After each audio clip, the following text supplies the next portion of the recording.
Здрасти, хора! Днеска ще имам работа, ще ям макарони. И на обяд ще ям мусака.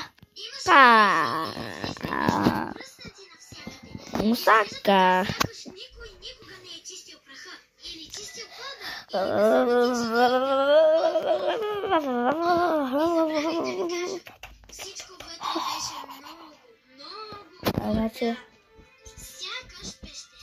зайци са бели като винаги. Биби реши да излезе навън и да изчака обитателите да се върнат. Много искаше да види кои са тези мръсни същества. И по едно време...